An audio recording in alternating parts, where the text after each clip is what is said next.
Pagnanais para sa isang mapayapang kampanya at malinis na halalan ang pangunahing paksa ng BSKE 2023 Unity Walk, Interfaith Rally and Peaceful Covenant Signing na ginanap sa PFVR Gymnasium Military Cutoff, Baguio City nitong October 18.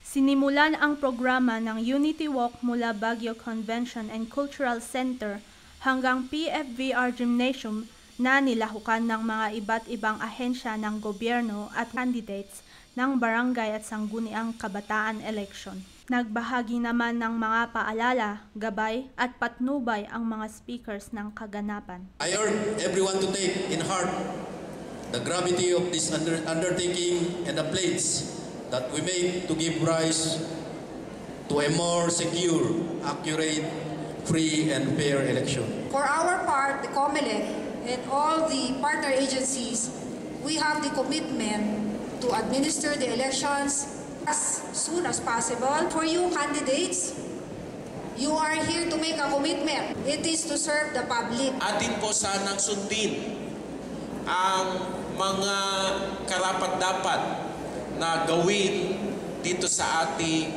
darating na eleksyon. Pinangunahan naman ni Attorney John Paul Martin ang pagpigkas ng Pledge of Commitment ng mga kandidato at mga tauhan ng mga ahensya ng gobyerno.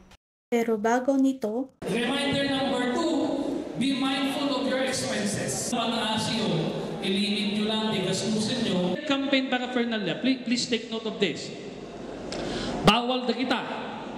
T-shirt, caps, umbrellas, bowler ID, towels. Sinundan naman ito ng paglagda at isang maikling paalala para sa mga kandidato. Nagwakas ang programa sa paglipad ng mga puting lobo na simbolo ng isang mapayapang eleksyon. Trisha Jengaya para sa Herald Express Balita.